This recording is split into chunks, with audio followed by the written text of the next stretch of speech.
Hola, hoy vamos a sumergirnos de lleno en el español universitario. El objetivo de este recorrido es dominar esas interacciones del día a día a través de un escenario súper realista y sobre todo práctico. Ya saben, para quienes están aprendiendo el idioma no hay absolutamente nada más útil que ver las palabras en acción. Así que, en lugar de memorizar listas interminables de vocabulario aburrido, vamos a seguir a dos personajes durante un encuentro típico en el campus de una universidad. Vamos a repasar de todo, desde las presentaciones más básicas hasta esas reglitas gramaticales que a veces nos hacen tropezar. ¡Arrancamos! Bueno, imagínense esto, un campus universitario gigante, lleno de estudiantes y de un sinfín de posibilidades. Dos personas que no se conocen de nada se cruzan exactamente en este lugar. Entonces surge la gran pregunta en cualquier entorno social nuevo: ¿cómo rompemos el hielo? Hacer amigos de verdad requiere tener bajo la manga ciertas frases clave que abren la puerta a la comunicación.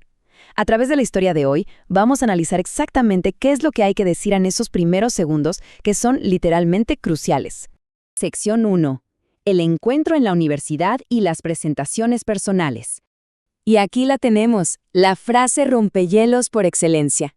Hola, ¿cómo te llamas? Es la forma más común, sencilla y directa de preguntar el nombre de alguien en un entorno súper informal, de igual a igual. Es simplemente perfecta para usar entre compañeros de clase. Aquí la simplicidad es la clave de todo. Un saludo amistoso, una pregunta directa y listo. Cumplen el propósito a la perfección. Ahora bien, la respuesta natural a esa pregunta es: mucho gusto, me llamo y ojo. El punto crucial aquí es entender que decir mucho gusto es absolutamente esencial. Expresa literalmente el placer de conocer a la otra persona. Es una frase amable, súper acogedora y, la verdad, establece un tono muy positivo para los nuevos conocidos. A partir de este momento, la conversación ya puede fluir de una forma muchísimo más natural, porque esa gran barrera inicial del anonimato acaba de desaparecer por completo. Pasamos a la sección 2. El contraste entre tú y usted. Aquí hay que prestar mucha atención, porque existe un contraste clarísimo en las interacciones diarias cuando hablamos de reglas de formalidad. Por un lado, hablar con un joven estudiante, es decir, un igual, exige cierta naturalidad y soltura. Pero, por otro lado, si nos dirigimos a una persona mayor, tal vez una profesora o alguien trabajando en la biblioteca, la situación demanda una distancia formal.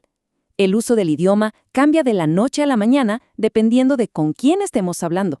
Fíjense en esto. Aquí observamos exactamente cómo cambia la estructura del verbo.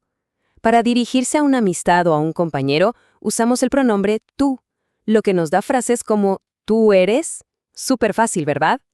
Sin embargo, para mostrar respeto a una persona mayor o a una figura de autoridad, empleamos usted, que muchas veces verán abreviado como UD. En este caso, el verbo cambia.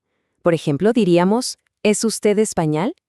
Y un dato curioso, aunque el uso del tú es cada vez más popular entre los jóvenes, incluso en contextos un poco más formales, dominar esta distinción sigue siendo vital para movernos sin problemas en el entorno social de la universidad. Sección 3. Identidades regionales, porteños y gringos. Retomando la charla de nuestros estudiantes, hay un término interesantísimo que suele surgir cuando hablamos de orígenes, y es la palabra porteño. Es súper común en América Latina usar apodos para referirnos a ciertas nacionalidades o grupos. Un porteño o una porteña es específicamente alguien que vive en la ciudad de Buenos Aires, allá en Argentina. Conocer estas palabritas enriquece muchísimo nuestra comprensión cultural y nos ayuda a captar esos pequeños matices en las conversaciones diarias que van mucho más allá del español más tradicional. Otro término que van a escuchar muchísimo es gringo o gringa.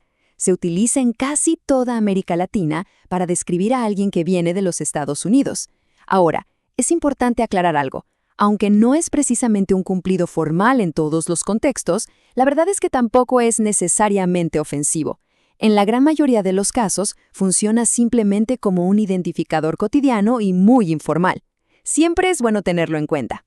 Llegamos a la sección 4, correcciones gramaticales con la palabra sino.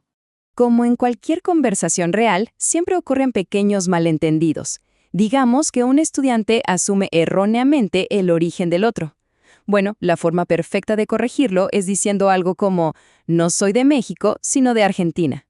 Usar la conjunción si no es una herramienta lingüística fantástica para rectificar una afirmación negativa previa. Y lo mejor es que deja las cosas súper claras de inmediato. Entender la diferencia entre pero y si no es absolutamente vital, porque a menudo se traducen con la misma palabra en otros idiomas, pero en español tienen usos muy distintos. Presten atención. Pero se usa para hacer un contraste general. Por ejemplo, me gusta el amarillo, pero prefiero el rojo. En cambio, si no, se usa de forma exclusiva después de una declaración negativa para ofrecer la alternativa correcta. Es decir, primero decimos lo que no es verdad, añadimos el sino y luego damos la corrección exacta. Es como decir no esto, sino esto otro. Veamos otro ejemplo rápido para que esto quede más que claro. No como frutas, sino verduras. La estructura es impecable. Tenemos una negación inicial con no como frutas, seguida de nuestra palabra puente, sino, y finalmente la corrección directa, verduras. Es una construcción súper elegante que la verdad eleva al instante el nivel y la precisión de cualquiera que esté empezando a practicar el idioma. Sección 5. Haciendo planes para estudiar juntos. Bueno, una vez que ya nos presentamos, la conversación casi siempre gira hacia los planes inmediatos. Sabemos que la vida estudiantil está llena de pequeños retos diarios, y para expresar esas situaciones tan comunes usamos muchísimo el verbo tener. Decimos, tengo hambre para la necesidad de comer, tengo sed si queremos beber algo, y la clásica obligación académica que nunca falta, tengo que estudiar. Comunicar estas necesidades básicas usando tener es literalmente el pan de cada día en el campus. Y para que este encuentro sea un éxito rotundo, vemos cómo esas necesidades pasan a la acción. Alguien propone, ¿vamos a la cafetería? Y la respuesta, por supuesto, es un entusiasta, ¡sí, vamos! Como podemos notar, con un vocabulario bastante básico se puede lograr absolutamente todo.